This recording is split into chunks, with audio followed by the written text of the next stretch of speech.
Siyabingelela Mashabezulu. Igama ngithulana kwaNkani. Siyalamukela kuMatabeleland Broadcasting Corporation. Namhlanje ke siyajabula kakhulu ngoba sivakatshelwe izethekeli. Izifundiswa zakithi. Sizoxoxa kakhulu namhlanje ngodaba lwezemfundo. Ukuthi zimi kanjani. Kwelakithi eMandebeleni kakhulu. Siyabonga kakhulu, siyalamukela. Siyabonga lathi kwanyukela ehlelweni. Siyabonga kakhulu Senda-Bhebhe. Sithi mama siyakwamukela kuMatabeleland Broadcasting Corporation. Sicela ukuthi ubingelela abantu. Ngiyathaba ukwamukela kuhlelo. Kuhle kakhulu ukuba lapha ngiyalibingelela lonke elilaleleyo ngalesi sikhathi. Ngiyabonga. Siyabonga kakhulu. Balaleli uMrs Sonke Senda-Bhebhe waqeqeshwa kwezobutitshala.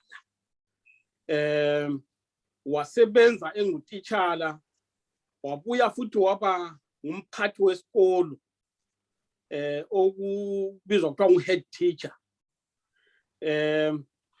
Hayi njengoba ngishilo nje isifundiswa sakithi lesi siphethe iziqu eziphezulu esibizwa kuthiwa iBA honors in social sciences. Azithole khona kuNyuvesi yase Edinburgh Napier. Siyabonga. Asamukele futhi ubaba uMoyo. Baba Moyo lingabingelela. Balaleli ngithanda ukulibingelela. Ngithanda ukubonga ubaba uNkala lo mama uMrs Bhebhe ngokusihlanganisa. Ngiyathaba ukuba lani namhlanje ngalimbamba. Hayi siyabonga kakhulu baba Moyo. Ubaba uMoyo hayi ngesinye futhi naso isikhwicamfundo sakwethu. Unama masters degrees amabili. Eyinye ngezemfundo, eyinye ibizwa kuthiwa i-applied linguistics. Hayi ubaba uMoyo usebe head teacher okwesikhathi eside kakhulu kusukela ngo1984 kwaze kwafika unyaka ka2014. Njengamanje uyi-part-time lecturer eCatholic University. Siyabonga. Futhi ungunobhala webulawa Progressive Residents Association. Angiqhubeke ngiye kubaba uZitha. Baba Zitha lingabingelela. Awu ngiyabingelela abalaleli bonke ezindaweni ezithiyeneyo. Ngibonga lani msakazi.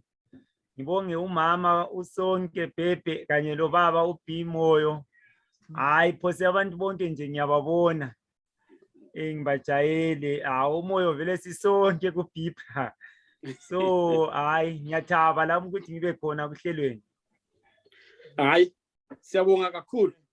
Ngusihlalo we-Community Compassion Care Trust. Abuye belilungu lebulawa Progressive Residents Association njengoba nje sechila ukuthi unobaba uMoyo. Abuye futhi belilungu le-Action Group. I'm not sure ukuthi Action Group yakho ibizwa kuthweni baba Zitha. I-Community Action Group ibunjwa ngabantu abaphathekileyo kuzakhamizi ekusebenzeni loZulu. Abantu abaphatheke kungatshe ezithiyeneyo besenza imisebenzi etshiyeneyo ukufundisa uZulu. Ezinhlelweni ezithile. Hayi kuhle siyabonga. Ngokunjalo ke umbuzo wami wokuqala uthi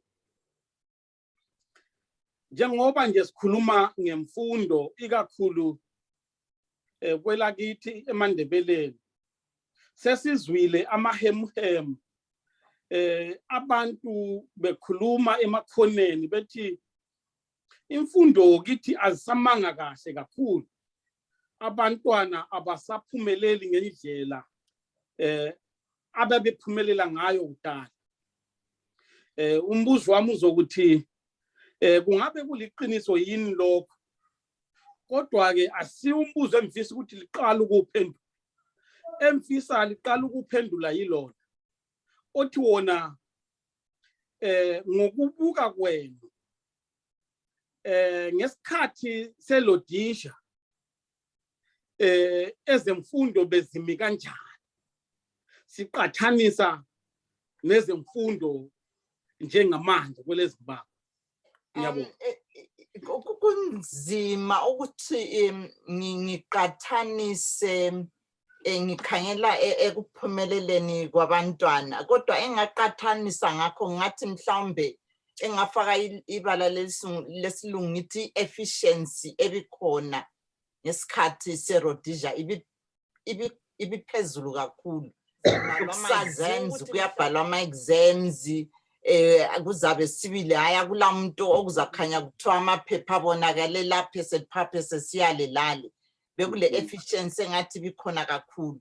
And then nxa sesikhangela njalo kungasikuthi thina, mina ngokubona kwami mbonani mhlawumbe njengabantu abamnyama besincindezele liqiniso sibibele ukuncindezela okuthize, ngoba nxa singathi sikhangela ku-finances besibona ukuthi abantu abamhlophe bebephiwa imali ephezulu kakhulu.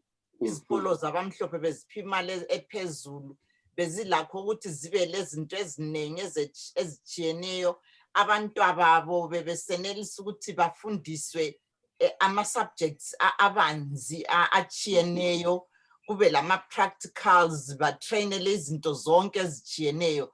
Ikanti thina yikho ufica ukuthi abadala bonke uzafica ukuthi ngekhaya umama wayengutitsha, ubaba ngutitsha, umntwana ngutitsha, umntwana womntwana ngutitsha, ngenxa konke ukuthi ububanzi lobuyana obebukhona emakhiweni thina besikuncitshwa. So yinto nje engani ibingahambi kuhle, njengoba bengitshilo ukuthi hayi i-efficiency ibikhona nxa bekuthiwa kusenziwe ulutho belusenziwa lamatitsha abefundisa kakuhle. Ngingazi ekuholeni izimali zazi ukuthi ubaba wayengutitsha, hayi imali yakhona yayikhona ukuthi liphile nje, liphile lingahambi licele emalayinini, kodwa angeke ngitsho ukuthi imali yakhona layo ibisenelisa ukuthi iphathe kahle umuzi. Kwasokusiza nje kwampana ngo-1979 amatitsha asephiwa imali engani 32. Sikhumbula kwaba lesikhathi amatitsha athanda umzorewa ngoba wabanika imali eningi kakhulu. So kwaba lakhonokho. So angikwazi ukuthi amatitsha lakho bekule pay abantu abamnyama, kule pay amatitsha abesilungu. So into yakhona nje ukuthi singathi ngesikhathi serodisha konke bekuhamba kuhle, anthemba ukuthi siyabe siqinisile. Obekuhamba kuhle ukuthi izinto bezi-efficient. Nxa bekusenza ulutho belisenzwa kuqondile sibili njengoSolobhoni, kodwa wathi simbonani izigwenxa ziningi kakhulu zibanzi njalo. Okay, hayi sizobuya sixoxe ngazo lezo zigwenxa elizikhulumayo. Baba Moyo, ngokubona kwenu ngesikhathi serodisha ezemfundo bezimi kanjani baba? Ezemfundo mina ngithanda ukuthi uhulumende wayebonile ukuthi iminwe yethu kayilingani, ba-introduce i-system ethiwa yi-F2 secondary education, the F1. From the F2 secondary schools, we got our artisans who became the backbone of industrial development elizweni. Whilst your engineers, doctors, and lawyers came from the F1 school system. Now, with independence, thina suke sakhohlwa ukuthi abantu vele iminwe yethu ayilingani, sabafananisa. We offered them the same subjects, the same courses. Abanye befeyili, ungalandlela ukuthi laba abafeyilwayo bazathiwani. Umehluko omkhulu engiwufunde mina emakhiweni wayiwona lowo. Okwesibili, i-system yabo in terms of teacher education and teacher preparation, teacher education system knew ukuthi this year let's train ama-teacher angaka afuna i-region lay for so many subjects or so many teachers. Now, what has happened after independence is we've created 2 ministries. One ministry, education. The ministry primary and secondary education, the ministry higher education, don't seem to be talking to each other. Bayaproduce ama-teacher labo bengawazi ukuthi bafunakala ama-teacher amangaki ngaphi for what subjects, so that in the end ama-teachers agcine deploy kuma-regions encane ngaso ngenxa yokuthi i-preparation yethu is not proper, because we've created 2 ministries that don't talk to each other, so that our needs our ministry service or in higher education are not always met in the manner that they would have wanted to see happening. Okay. Right. Kuyabongeka kakhulu. Baba Zitha. Ngombuzo ofanayo. Uma la selikhona ngerotation. Mina ngizasukela ku-1980 siyaphambili hayi abadala bo sekubekile emuva le. Hayi kulungile baba. Kulungile kakhulu. Hayi ngiyezwa abadala babeka ngokuthi bekunjani ngesikhathi serhotation umama uthi hayi beku efficient bekusenziwa izinto ngendlela makumele kwenziwe makumele kubhalwa ama-exams kubhalwe ngendlela kuplanwe ngakhona. Ubaba uyasho ukuthi hayi lapho kwasuka kwaphambaniseka khona uma sekweqela ku-1980 sakhohlwa ukuthi ngesikhathi serhotation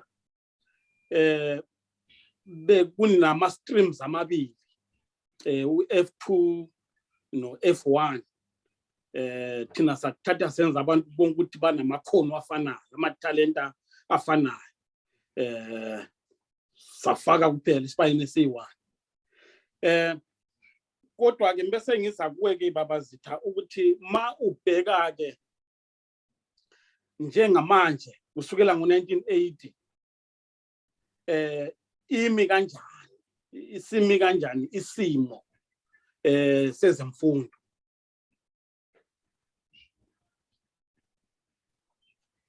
Baba Zitha.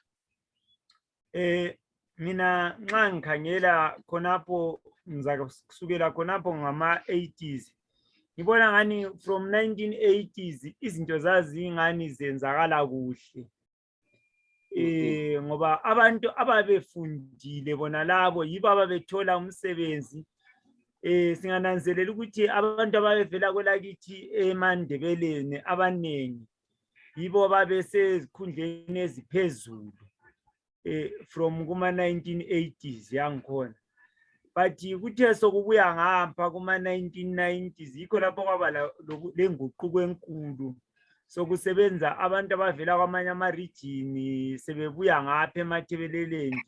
In fact ngathi from Mashonaland besiza ngapha eMatabeleland yikho kwabalahleka khona sesithola ukuthi abantu bakithi sebelahlekelwa imfundo. Mina umehluko engibona yona lo ukudeploya kwabantu abavela kolunye ulimi besiza sebenza ngapha kwenza imfundo ikakhulu esigabeni sethu eMandebeleni yaba phansi kakhulu ngoba umntwana usefundiswa ngolimi angaluzwayo ngomuntu angamaziyo.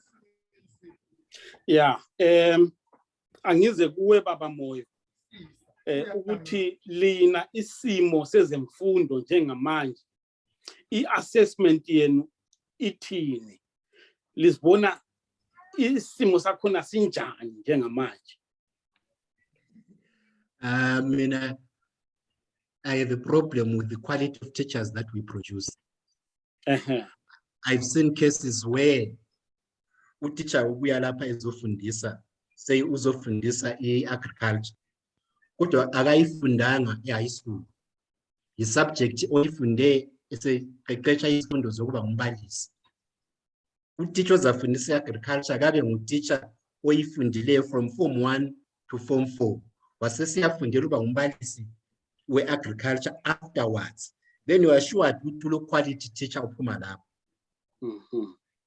So and then that's in terms of the quality of teachers that the system is producing. I'm just giving you an example. I think the quality of teachers has deteriorated.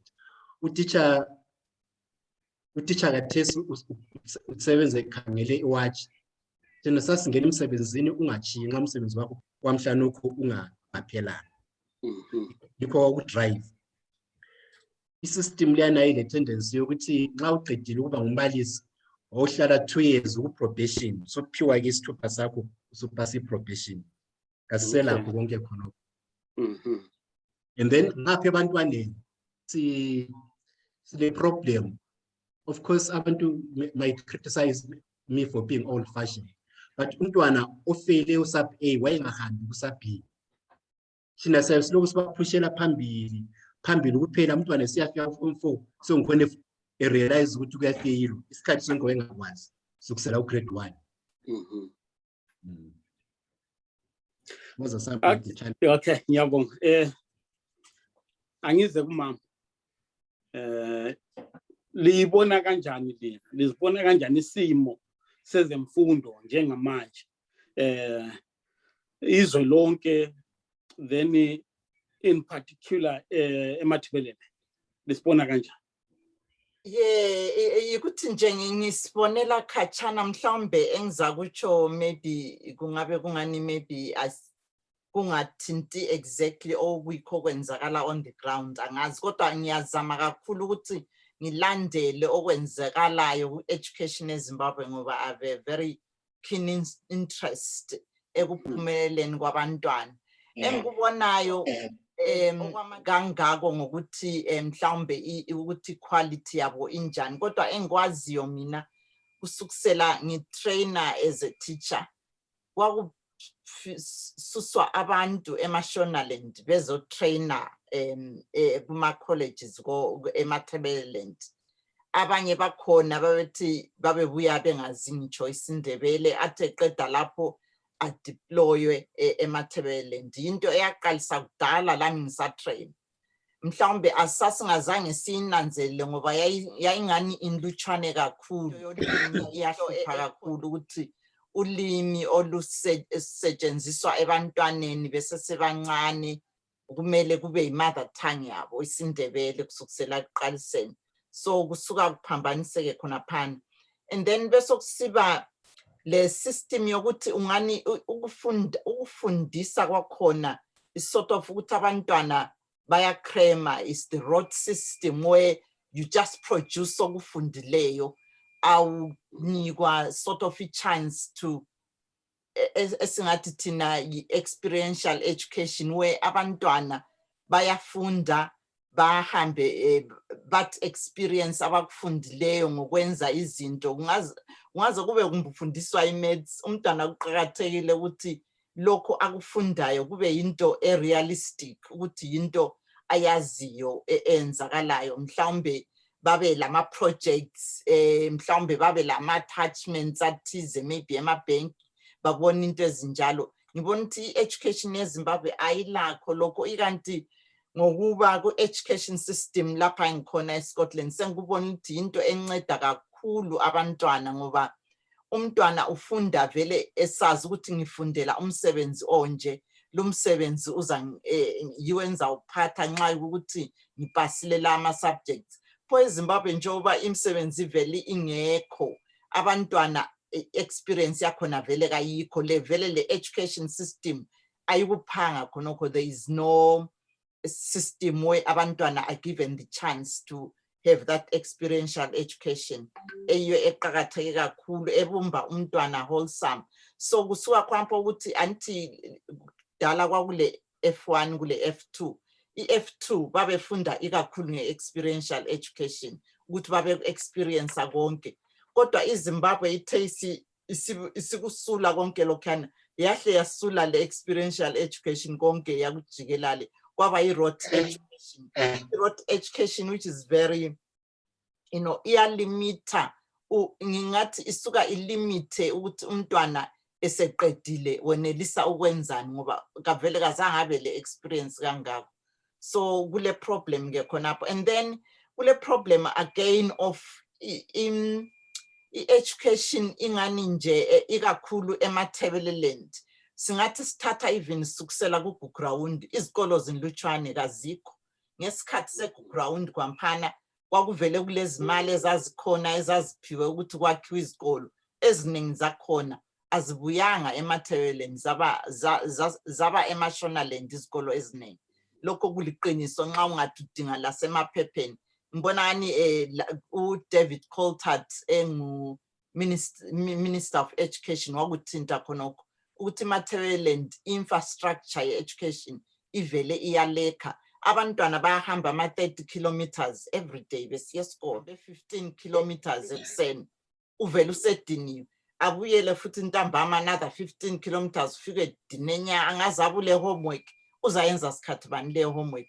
ufika sokumnyama ngekhaya so kulohlupho kulezikolo kulohlupho lwezikolo futhi ezintsha zona ezifakwe okuthiwa ama satellite schools angazi ukuthi nxa kuthi isikolo yi satellite school wani nje kuyamphica ukuthi kathi kuba iba yi satellite kuze kube nini i satellite school for 10 years satellite school so yizo zona izikolo ezasuka zagcwala eMatabeleland ngoba bas iMatabeleland ibivelile population yayo ebile isikolo ezivele zingenelanga kwasokusiba labantu ababuyayo belethwa bezohlaliswa eMatabeleland bafika abanikwa ama satellite schools lawo akhona so yona leyani population isuka ithathe mhlawumbe abantwana even labantwana besigaba khonapho abanye sebesithatha lesisikolo siseduza sifundeni khona sebefunda ke ku satellite school engazange inikwe all the infrastructure which is proper for a proper education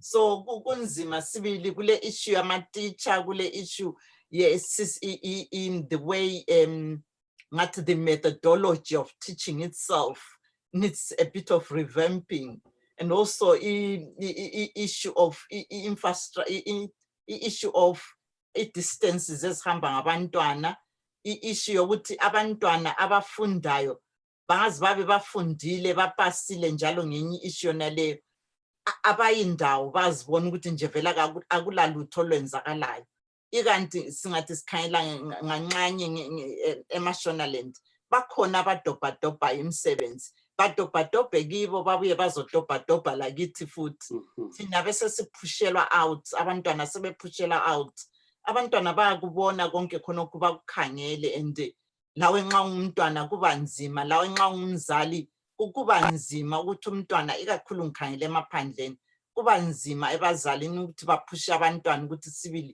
bambelelani kukhonokho singafica ukuthi ama 0% ona la abaliswayo last year anti kube Matabeleland North kube le 60 about 60% zero pass kwezi izikolo lo nyaka bathi hayi kungcono kuyi 40% 40% out of the schools eMatabeleland North iku grade 7 no passes at all akula mntwana ngitsho lo yedwa ukutophethe certificate esigcweleyo so kuyatshengisa ukuthi silohlupho olukhulu kakhulu uhlupho which involves a number of spheres which need to be looked into so sikhulume ngayi education siyakhuluma sibili kanengi kodwa ukuthi siqonde ngaphi kwenza ukuthi lolu hlupho lungani siyaliqondisa kunzima sazi ukuthi kuyini singakwenza hayi sizogcina ngakho ke lokho uma sesinikeza ama proposals ukuthi kanti kungenziwani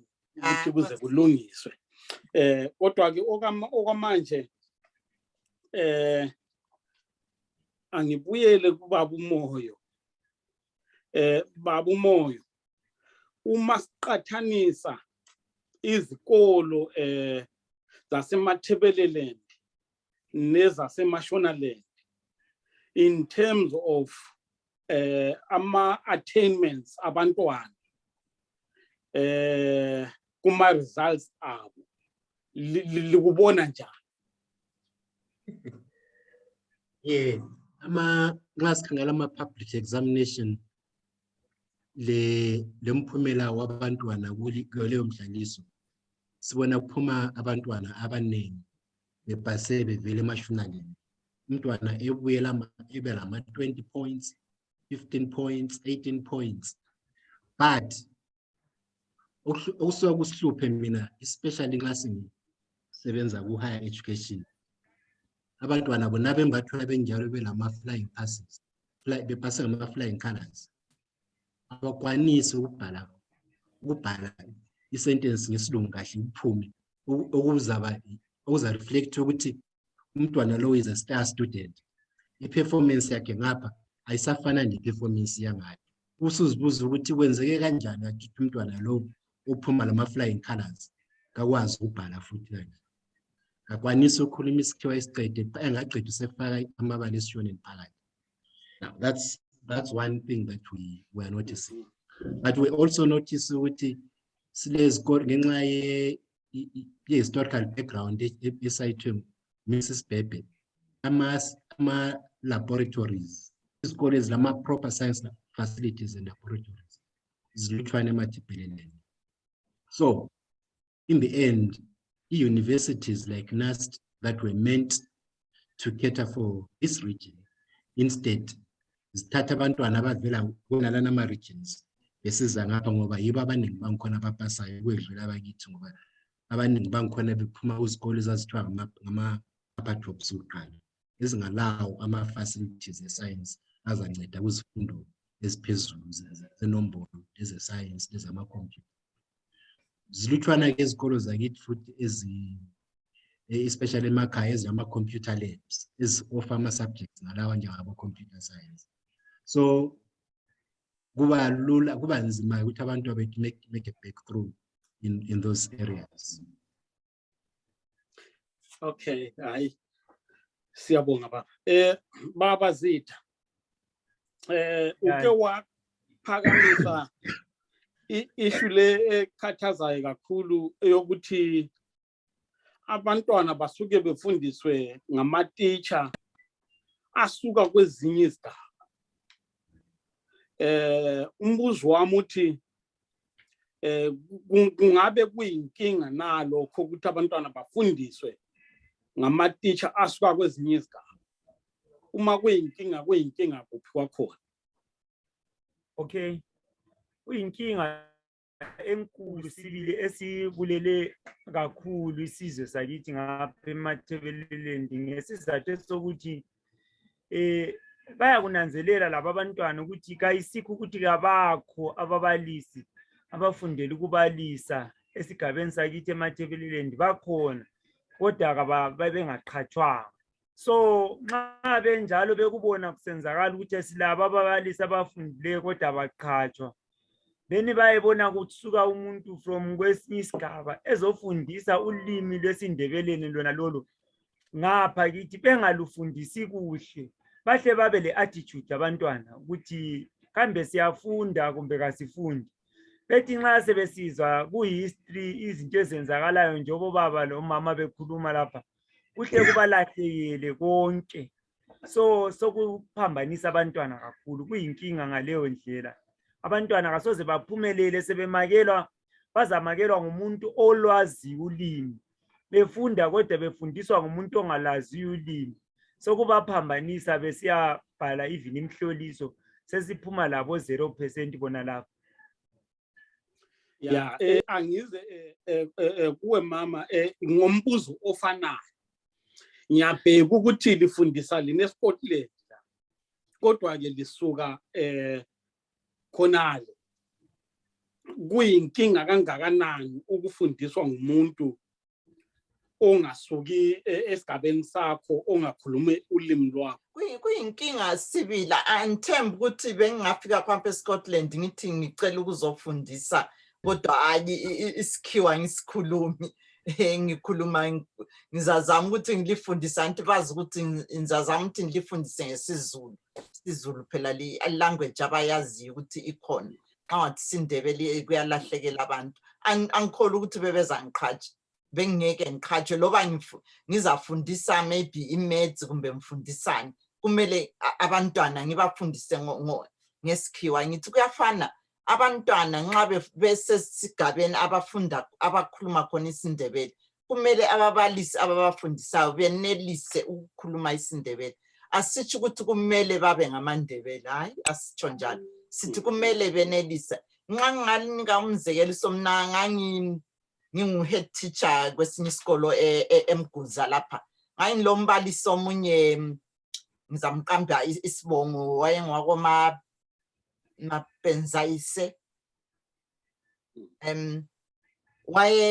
wayengasombalisi ngathi wayengasomuntu wesindebeleni ngathi lokuthi ngathi wayengumuntu wesishoneni isibongo sakhe sasingani nje hayi angikwazi ukuthi sasihloba kodwa wayekhuluma isindebela esikhuluma isindebela esibhalisa abantwana sasisedlula thina amandebele ngoba wayezimisele esazi ulimi elosifiso sokufundisa abantwana so asikho ukuthi umuntu kumele abe umuntu wesindebeleni ukuthi afundise abantwana kumele abe umuntu oable ukucommunicate labantwana ngoba umntwana loba umfundisa 1+1 xa uzamchasisela ngesindebele uthi hayi hlanganisa uhlanganisa uvele uyamazi ukuhlanganisa lokho uku-eda ikuhlanganisa uyabona ke ukusubtracta ikususa khupha angithi so khona kuyanceda kakhulu abantwana singafica ukuthi nje abantwana njengoba umoya ke walandisa ukuthi i-nast isuka igcwalele abantwana abavela kwezinye izindawo kungabe kusuka khonapho kona kanye ku-grade 1 sibili ukuthi abantwana abafundiswanga ekuqaliseni zona ezinamba zabo abazifundisanga ngolimi abazizwisisanga bakhwele kunjalo baze bayefika ekucineni besoficakala ukuthi hayi abenzanga kuhle kungaba kuyisizathu so kuqakathekile kakhulu ukuthi abantwana bafundiswe ngolimi abaluzwisisayo. Okay, siyabonga. Baba Moyo ngizoza kuwe ngombuzo ofanayo. Ngicela usihlaziyele kakhulu ukuthi ama psychological effects emntwaneni ofundiswa ngomunye umuntu osuka kwenye indawo othola ukuthi lapha indawo ahleli kuyo abantu abakhuluma ulimi lwakhe abekho lapha ngezinye indlela lo muntu akasena role model from ku community yakhe kusuka kumenzeni umuntu ekucabangeni kwakhe nokuthi yena i-identity yakhe isuka ime kanjani. Ngiyabonga babankani. Esiwaziwe ukuthi umntwana nxa isuka ngekhaya isiya esikolo uya kwi-environment entsha vele that is alien to the child. So nxa futhi esezathola umbalisi ongalwaziyo ulimi lwakhe uzamintroduce njani to this new environment? How is he going to calm the fears omntwana esengena la? Ngikhuluma ngomntwana oku-ECD, ngikhuluma ngomntwana oku-grade 1, grade 2, grade 3. So i-psychological impact yakhona is huge ngoba umntwana uvele uzama uku-adjusta kwe-environment entsha lena sethola umbalisi ongamncedisiyo kahle ukuthi adjust to that environment. And so quite often uma sikhuluma about the need mother tongue instruction abantu basuka bethi sikhuluma i-tribalism. Ayisikho. We would say the same ukuthi umntwana osemanikaland utitsha omfundisayo ku-ECD kufanele ebe ngutitsha okwazi isinyika. Utitsha ofundisa khona ngale lamakorekore khona ebe ngumuntu osazi isikorekore. Utitsha ofundisa eBytebridge ECD grade 1, grade 2, grade 3 kabe ngutitsha okhuluma ulimi lomntwana isivenda. Then umntwana gains confidence in the process nxa lo muntu who constantly affirms umntwana lo ngolimi lwakhe. But when you come to a situation where a teacher is grappling with the language, umntwana is grappling with the subject, then the situation that is contradictory akulo ozafunda khonapho in the process. Umntwana omunye uhle ethi luzitha khonapho engasabi le confidence ku subject yakhe, engasabi le confidence ku school system, engasabi le confidence kumbalisi wakhe omfundisayo. Siyabonga kakhulu. Uma sibheka noma uma ngilalele lonke nje likhuluma kuyakhanya sobala ukuthi no kukhona izinto ezingamanga kahle kwezemfundo kwelakithi njengamanje. Seliqambe kakhulu i-recruitment yamatitshala asuka kwezinye izigaba ezingakhulumi ulimi lwabantwana bezofundisa esiNdebeleni ngabo. Ezinye zezinto ezenza ukuthi imfundo ingami kahle zingaba yiziphi ngaphandle kwamatitsha aqhamuka kwezinye izigaba ezithize. Angize kuwe baba Zitha. Awu, ngiyabonga kakhulu. Kulezinye zezinto eziyenza ukuthi imfundo ingabi kahleleki kahle. Okunye kokuqala singananzelela khonokho ukuthi abanengi bayasuka khonapha kwelakithi, abantu abalolwazi abafundileyo besiya kwezinye indawo besuswa ngezizathu ezitshiyeneyo ukugoqela imali abayitholayo kanye lokungaphatheki kuhle emsebenzini, zingami kuhle ezemfundo. Okunye futhi esikubonayo khathesi ukuthi singananzelela ngesikhathi se-inclusive government kwakulamabhuku, ama-textbook, ama-exercise book. Abantwana babefunda belezinto ezeneleyo, kodwa kwamanje abantwana bayafunda bengelawo ama-textbook. Kuvela i-new curriculum every time and again, kuyabuya sekulokufundisa okutsha. Amatitsha kumele afundise abantwana bengakwazi, abazali bengakwazi, kodwa bekwazi ngovezelo luhlu olutsha ukuthi lufundiswe. So ngezinye zezinto futhi ezibangela ukuthi ezemfundo zingami kuhle. Okay. Ngiyabonga. Ngiyabonga baba Zitha. Baba Moyo. Sesikhulumile ukuthi ziningi izinto ezenza ukuthi ezemfundo zingami kahle, sagxila kakhulu kumatitshala asuka kwezinye indawo. Libone ngani yiziphi ezinye izinto ezenza ukuthi ezemfundo zingami kuhle ikakhulu kwele Mandebeleni? Kulezinto eziningi ezihluphayo kule ndaba these days bakhuluma nge-digital era, ukuthi abantwana besebenzise ama-computer, ama-laptop lani. Izinto zeneziyana ezifuna idatha eZimbabwe iyadura, izinto ezifuna i-electricity eZimbabwe sihlala silama-power outages amaningi, kanti izikolo zethu eziningi futhi kazilawo amagetsi. Izathi zilawo futhi kube le-power outage, gcine ungasahambi. Izikolo ezinye can't afford ukuthi zifakise amagetsi bese zithenga nama-generator.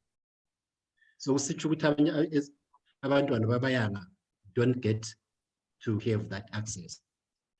So we have a situation that has created the haves and the have-nots, where labana abakwanisayo have access to ICT education abanye bengayitholi.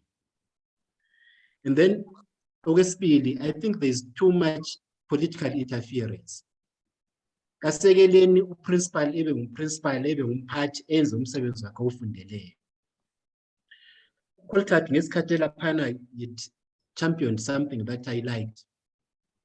Let schools be political free. Sile tendency ukuthi suddenly sekubuya lo umuntu uqhathekileyo, abantwana besikole sebemiswa sebesiyahlangabezwa zibani. Abasekeleni abantwana besikole befunde singabafaki kwezepolitiki. Nge-weekend kule rally yenziwe esikolo. That's wrong. Schools should be left to run as schools, and let's keep politics out of there. Sibona amabhasi ezikolo sethethwe, sesiwa emaralini, asazi mbe wabhadalela.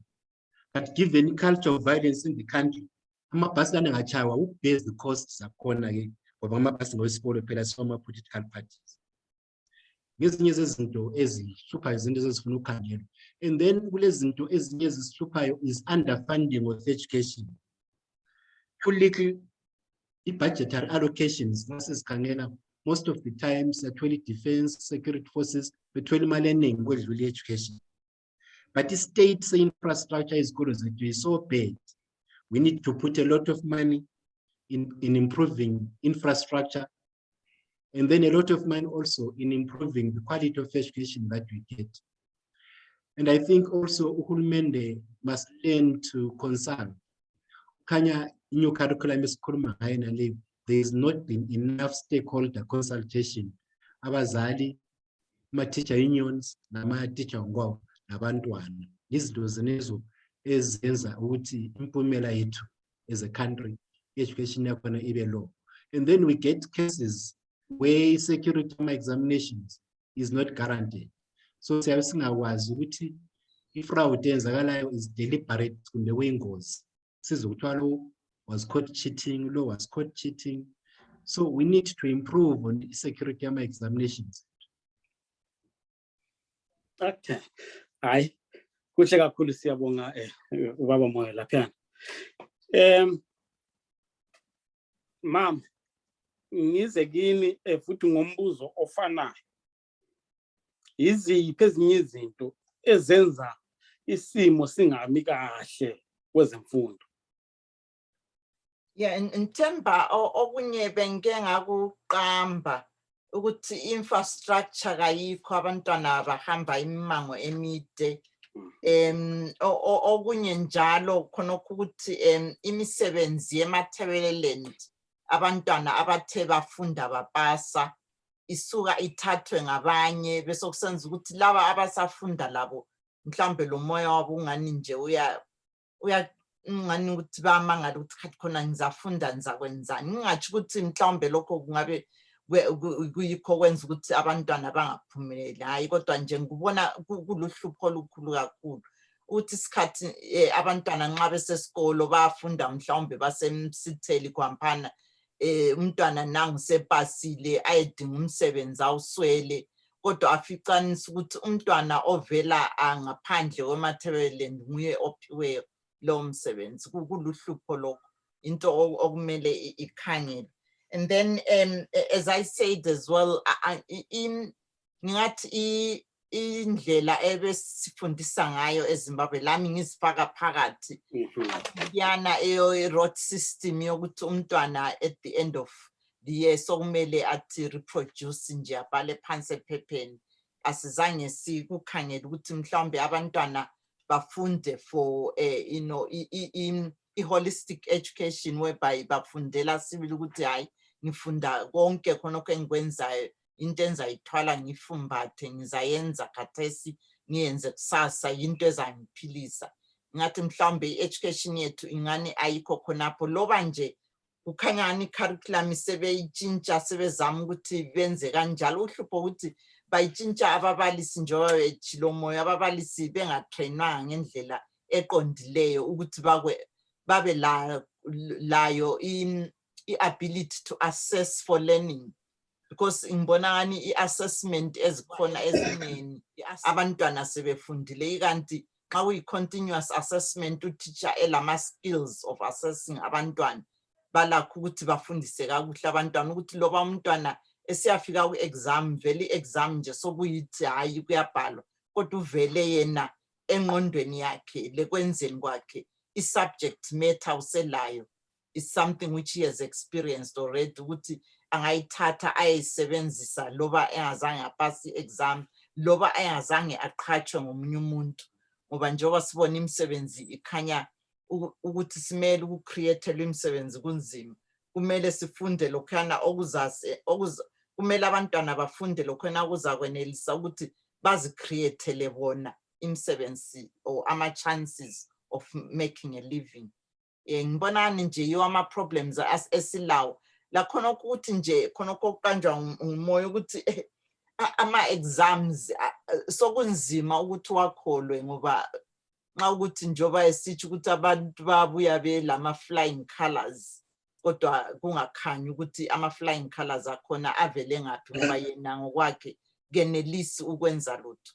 So i-system yethu ingani ile problem nje ukuthi sokumele sikukhangele kakutsha Matabeleland uhlupho njalo olunye olukhona ngibona angazi kumbe le national kunjalo izikolo sokulezikolo eziningi okuthiwa eziphonga uvuka ngikhona nje abantwana bese siyafunda khonapho sengizwa abangani bami abaningi bethi nani lesikolo laphana mina ngakho isikolo laphana angisakuzwisisi ukuthi nje ngikhatshana angikuzwisisi ukuthi kathi kumi njani mhlawumbe ngingafuna ukuthi nxa omoyo lo Zitha bengangichasisela ukuthi kanti into yezikolo le izikolo kumbe ama study groups kumbe kwenzakalani mbonani kule problem kwapho ngoba mbona i-education yethu ngani isi-privatizwa ongasiyo i-privatization liyane siyaziyo eyabo Falcon College labo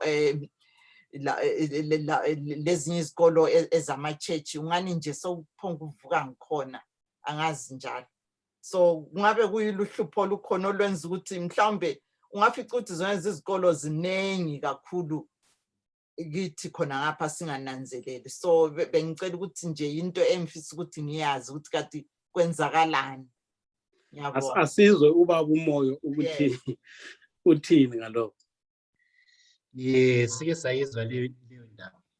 I think last year they discovered ngesikhathi khona phana uthiwa kuvaliwe akufundwa ngendaba ze-COVID kwakulezikolo ezinye ezifundisayo. And then we discovered, I think there were about 159 that were not registered with the Ministry of Education and not registered with the City Council. So they did not comply. But pure window period to comply. Now, the mushrooming of such schools is because what we are witnessing now, constant strikes, constant stairways, abazali bethwele ukuthi abantwana kabafundi okuningi kwakhona uqalise ngama-private lessons umuntu owaranayo wagcine sewuconverta to some kind of school rent flat etown lapha abantwana sebefunda but ngendlela yokuthi umzali is worried ukuthi umntwana sehlele 3 weeks 4 weeks engafundi uzamekele ehambe kulesani isikolo ngoba ekwazi ukuthi insuku zonke uzabe efunda ethola umbalisi lapho so yikho kwenzakalayo khonokho Mrs Bhebhe. Bese kusiba khona ezinye izikolo that come about because a township like Court Park and Phumula South ngama-townships amatsha that are growing big ale population enkulu uzathola ukuthi engxenye khona phana akula government school in both townships. Court Park ngiyakwazi ukuthi khona sifakiwe esi-1 but Court Park is a big school. That government school can't service ama-needs abantu. So we've seen some schools emerging ezakhiwa ngabantu. And then iPhumula South is the same problem. I don't think there is a government secondary school or a church school.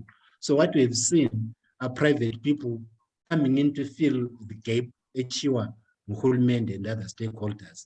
So he challenge what is important though is to find out which does this mushrooming of schools improve the quality of education?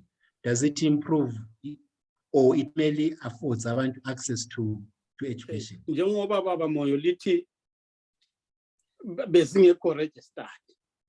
So ngubani ozi-inspectayo, ngubani omeka sure ukuthi bayameet ama-standards adingekayo.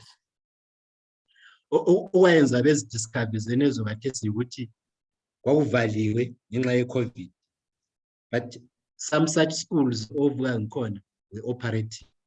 Abantwana bekhanya beku-uniform. So investigations uncovered what is near izikole ezinjalo ovuka ngikhona. And then sesiba khona ezinye ezingayisizo lezovuka ngikhona. They are not exactly private schools, but it is someone who is a businessman who is setting up his own schools. Iphumula South Gremia High, I think. Silenye futhi Court Park. I think Iphumula South ngesezungu. The lakubo Ketangali says khona isikolo lazo ezinjalo. But I've seen proper classrooms there. Engawaziyo is the quality of teachers that they are recruiting. Nxa sesiregister isikolo leso, it means the ministry, which is the one that you've been inspecting, can gain access to ensure inspection ukuthi meet ama requirements the Ministry of Health awe hygiene. Bese kusibala nama requirements curriculum inspection ukuthi meet ama requirements the Ministry of Education, and the quality of teachers also that they meet the requirements of the Ministry of Education.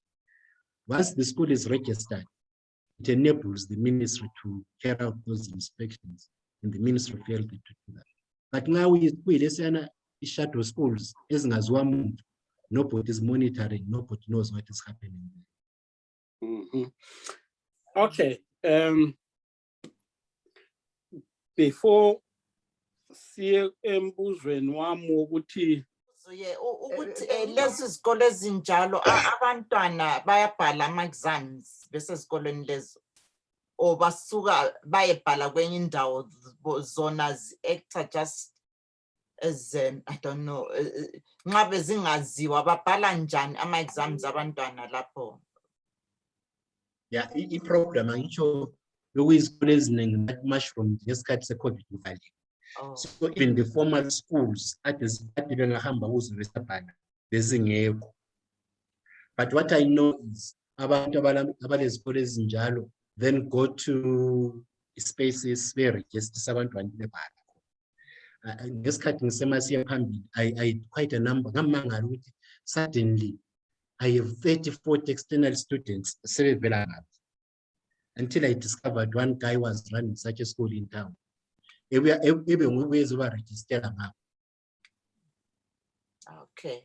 So that's what is happening.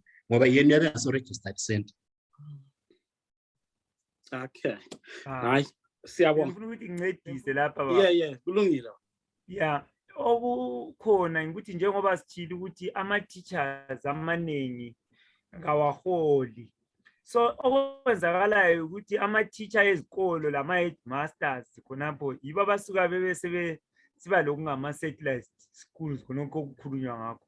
Then into abayenzayo ukuthi bona sebezabe befundisa phandle phakathi akusafunda. So umzali sehle bona kungcono ukuthi ahambise umntwana phandle esiyafunda abuye ezobhala sebhala ngaphi phakathi.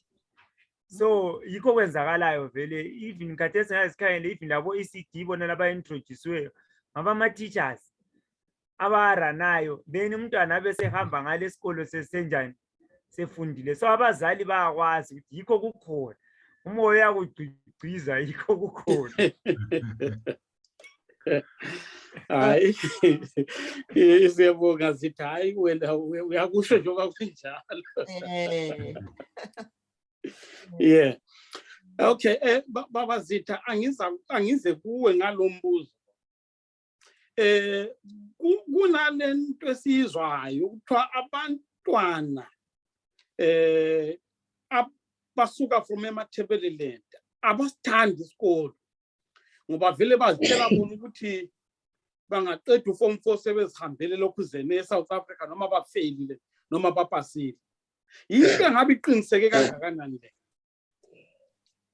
Le inhlambe enkulu kuphela nje eseyakhuthazwayo endlela ethethiswa ngayo abantu besintwini ukuthi bayakwenza kayisikho. Bayakwenziswa instead of ukukwenza. Ngoba kunje siyakhuluma ukuthi bayaqeda isikolo bephumelele kahle abantwana. But behambe kuma universities la kuma colleges besiyadinga indawo ukuthi baqhubekele phambili. Bangabi besathathwa. Kuye abantu abavela kwezindawo bathathwe abantwana labana baselanto yokwenza. Seyahlala 1 year 2 years emelele ukuya ku nursing, emelele ukuya ku teaching, emelele ukwenza something.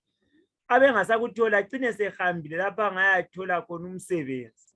So yikho kunye sibile sikunanzelelayo ngoba ungaze uhambe iside ayisikuthi abantwana bakho abenelisa ukuya iside but abathathwa. Unursing lakho into efana nayo. So uhlupho yilona lolo ukuthi ungalungisiswa khonapha into zonke ziyabe seziright. Okay. Hayi kwezwakala kakhulu. Ngingazi baba Moyo noma uyafisa nawo ukuthi uphawule kukhona lokho. Yeah, there is a problem enkulu khona pha. Sivele sakhola thina even ababe ngafundanga besiyadinga umsebenzi eSouth Africa. Mina ubaba usebenza kakhulu khona ngayo. So ama role models ethu wayibona abantu. But with time kwaguquka lokho. And then kuthe khonapho bo 28 27 kwatshintsha futhi ama teachers seyiwachiyayo siyayo. So ngesikhathi ke umntwana wayesazi uteacher role model nxa laye lo teacher oyi role model sichiya esiye egoli umntwana usala na option. And then we have the new system at Chiong Nqobizitha lapha. You want to be a nurse, akulanto esinzima eZimbabwe njengena leyo. You have to go online, you apply. Data iyadura, ama-power outages are frequent, awula access, umntwana usecholocho, awula access to internet. So uzawudinga nini umntwana umsebenzi onjalo kuba ngunesi? Uzayithatha ngaphi imali yedatha mhla ayitholile uthole ukuthi kuthiwa kulamagetsi i-internet yakhona ayisebenzi. So ngamanye ama-challenges ayenza ukuthi umntwana esicine ethi ayi lokhu kawuncedi mana nje. Sesike sabona abantwana abanye abazamileyo ukuya esipholiseni, abanye bazama ukuthi beye ku-army. I've seen so many of my ex-students sebechile indaba. I-language of instruction esipholiseni la ku-army is Shona, ayisosikhiwo. So umntwana feels alienated khona phana ecine echiye umsebenzi. Kaningi sesimangala ukuthi athi indaba amaphoyisa lamasotsha amaningi ungabantu abangasikhulumisa isiNdebele. They've created an environment that is so alienating ukuthi abantwana bethu ngeke behlale khona phana emsebenzini lo. We have seen the same. I have a son who is doing medicine at University of Zimbabwe. Uteacher ufike ufuna ufundisa medicine Shona. He forgets what abantwana are drawn from across the country. So in the end, you drive from out of the subject.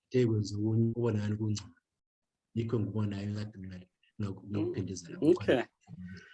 Ngingazi mama Mrs Bhebhe noma ndiyafuna ukuphawula khona lapho.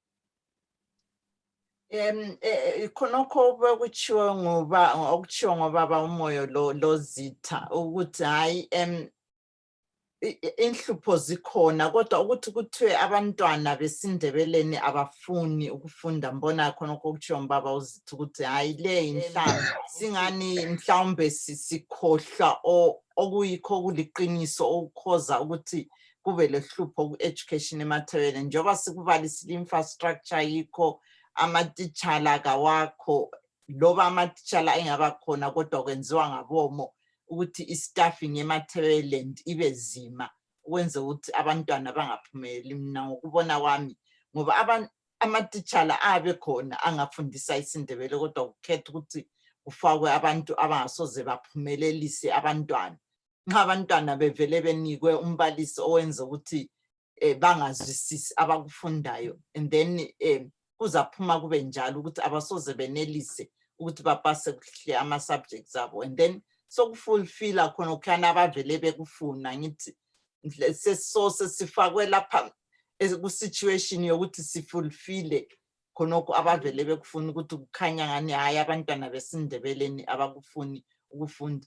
Bakhona abantwana aba-applyele mbona kuke bakhona ubaba uBhajila hambile wadinga abantwana watshengisa ukuthi hayi abantwana nampa balama certificates bazama ukuthi bangeniswe ku-nursing wabadingela wayakhona le Harare wazama ukuthi abadingele bagcina bengena abanye.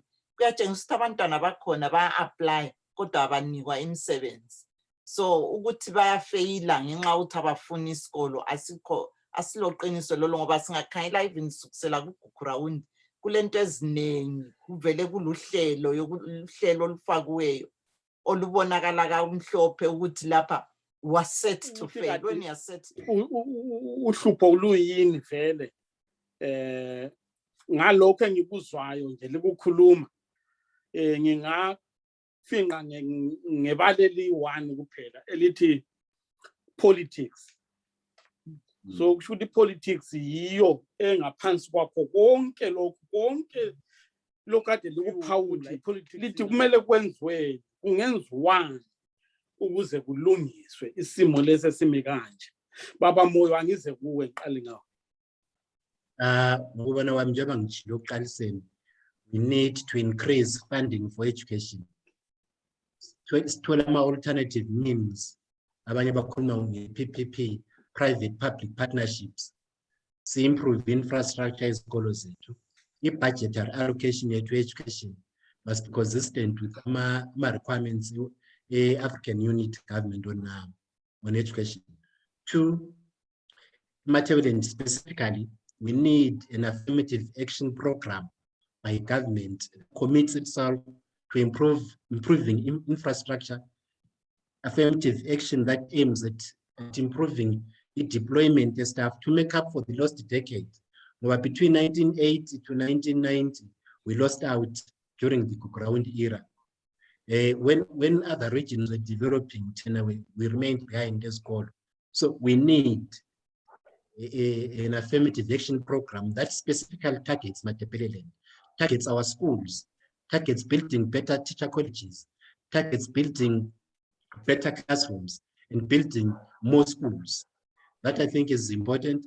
And then another affirmative action program that targets our school leavers so that they can go for teacher training and other amenities. When I a farmer recently in supplementary, then shortage in my district, I'm a veterinary assistants, I figure 45. And I discovered the training of my veterinary assistants yenziwa emazowe. But abantu abalenkomo is this region. We should be locating that college right here, so that they can take up those courses. So I'm saying, therefore, going forward, we should be looking at those areas where we have strengthening. And one of the areas that we have strengthening is in career and tourism. And so we should be having facilities that train our students in those areas, in this region. And then we also need, going forward, to strengthen and bring back the old system of school inspectorate system. Its merits. Katesi, I'm not sure that I see a conflict between district schools inspector, public service commission. They are playing roles duplication of roles. Baba Zitha. Ngiyabonga kakhulu. Mina engibona kuqhakathekile ukuze ku-encourage futhi abanye abantwana abasakhulayo labazazalwa ku-region yethu ukuthi kumele kulungisiswe udaba lona lolu lokuthi nxa bekhuluma besithi eMatabeleland kulabantu abangafundanga.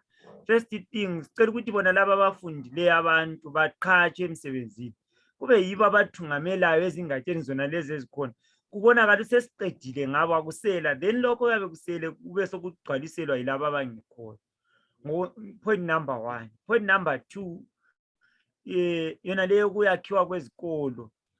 Lokuthi zingakhi izikolo kumele zifakwe izinto ezidingakalayo esikolo kuze abantwana bafunde. Then sibe sesi-assessa from there. Ngamafitshane ngigcwalisela kulokho kutshiwo. Okay, hayi ngiyakuzwa kakhulu uyagcizelela kulokho ubaba uMoyo akushileyo. Mama. Njoba lichilo nje ukuthi indaba isuka ku-politics. Angazi ukuthi ku-politics lapha eMatabeleland nxa abantu bekhetha abantu ababamelayo kumbe bekhetha iparty bakhetha ngayiphi politics ngokwayo. Angikezwa abantu abamele iMatabeleland besukuma sibili bechinga kakhulu nge-education.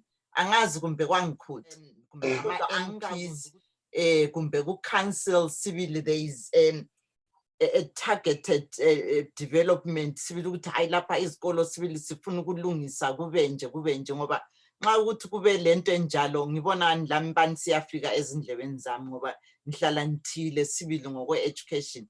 So mbonani abantu beMatabeleland nxa bekhetha abantu ababakhethayo kumbe ngama-MPs abananzelela ukuthi bakhetha abantu abalesifiso sokubakhulisa bona eMatabeleland ngoba ukukhetha abantu nje ngokuhlabela ingoma lokugqoka ukuthi hayi thina sigqoka okuyi-blue thina silokhu mbonani eMatabeleland sokumele sikubeke eceleni. So kumele sikhethe inkokheli zeMatabeleland ezizahlangana zibone ukuthi ziyalwa impi yokuthuthukisa iMatabeleland, ngoba singabe lokho silandela ngokuthi hayi thina sifuna ukukhipha lo singaze simkhiphe ambone ukuthi kuzasisa ndawo, ngoba eMatabeleland sivele akula sikhathi lapho esike savumelana khona le Harare besikhetha abantu sizama ukuthi sikhiphe esithi mhlawumbe kuyasihlupha. Angazi ukuthi ukukhipha kwethu lokhu kuyasiphumelelisa yini, ngoba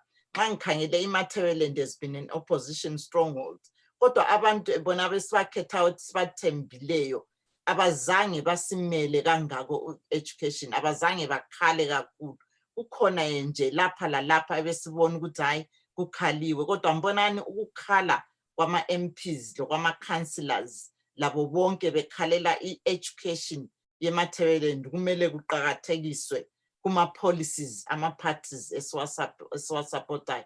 Ungabona iparty ingela policy which is affirmative towards iMatabeleland kuma policies ayo, amboni ukuthi iparty esingathi thina izazama ukuthi yenze umahluko kuMatabeleland education. So kuqakathekile kakhulu ebantwini beMatabeleland ukuthi sibuthane sazi ukuthi kanti vele nxa kuthiwa ukhetha uMP, nxa kuthiwa ukhetha uCouncillor, ukhethani? Ukhetha umuntu nje ngokuthi usebandleni leliyana, kumbe ukhetha umuntu ukuthi azame ukuthi athuthukise isigaba sethu. Isigaba sethu sisele emuva kakhulu. We need devolved policies towards Matabeleland, and mbonani into nje engasinceda kakhulu nxa silabantu esithi ngabakhokheli abangaboni ukuqakatheka kolimi lwethu, abangaqakathekisi ulimi lwethu, mbonani kuba nzima kakhulu.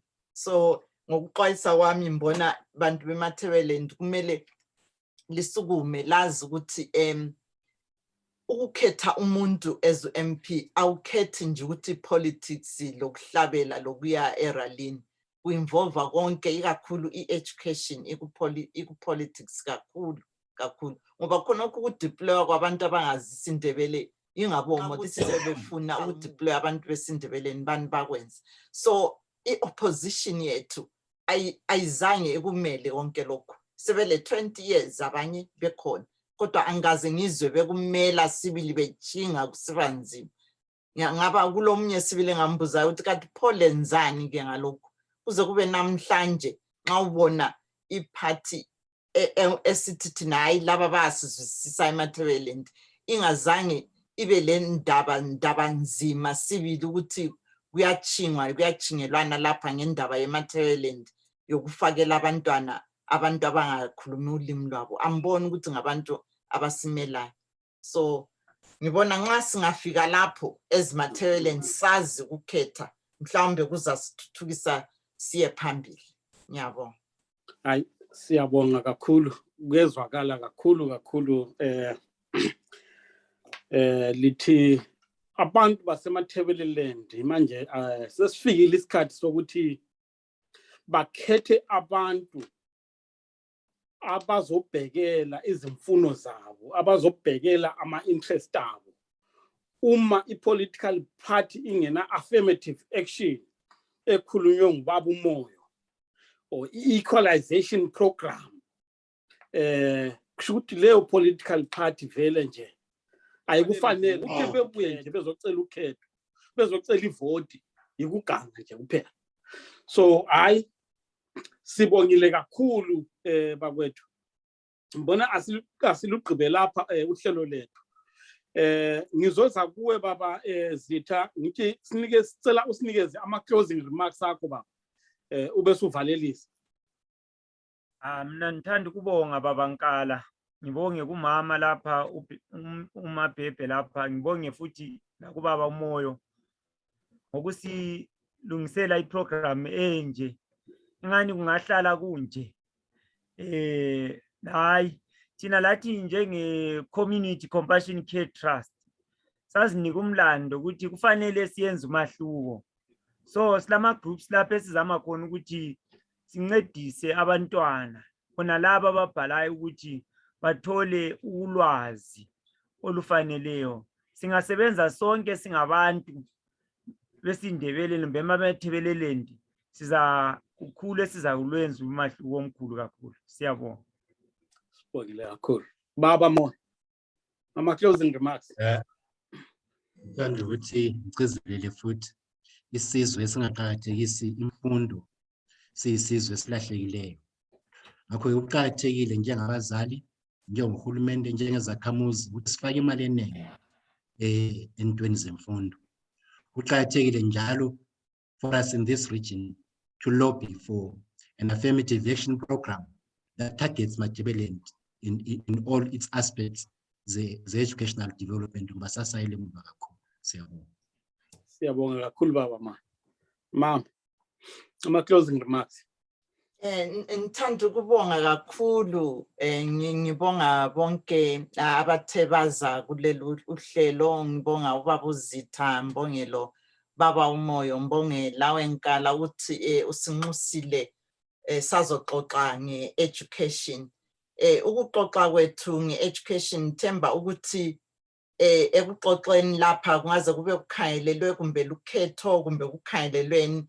Bengingaxwayisa ukuthi abantu beMatabeleland sifake i-education phambili esifisa ukuthi basimele. Sazi ukuthi nxa ukuthi njobe ethile ubaba uMoyo isizwe esingafundanga hayi akula lapho ongaya khona nxa ungela mfundo. Njalo isizwe esingasoze siphumelele. So engakutsho nje ku-education ukuthi kuqakathekile ukuthi abantwana bethu ikakhulu amankazana sibone ukuthi bayafunda ukwenza ukuthi kube yibo abazathwala isizwe, ngoba isizwe esilabo mama abafundileyo isizwe esiphumelelayo. So ngiyabonga kakhulu, ngilesifiso sokuthi i-education izabe lokhe isiba ngcono njoba bethu ukuthi hayi lonyaka kungani kube ngcono nge-40% failure rate. Asazi ngithemba ukuthi ngeminyaka ezayo sizabe sesibala ukuthi hayi izikolo zonke bakhona abantwana abapasileyo. Ngiyabonga. Hayi siyabonga kakhulu. Siyathemba njalo ukuthi ngokuzayo uma singalicela ukuthi lize eMatabeleland Broadcasting Corporation lizoza futhi, ngoba bekuluhlelo oluhle kakhulu lolu njalo luyafundisa. So siyabonga kakhulu kakhulu. Asivalelise kubalaleli nababukeli beMatabeleland Broadcasting Corporation. Uthulani wakaNkala ethi khumu. Siyabonga kakhulu.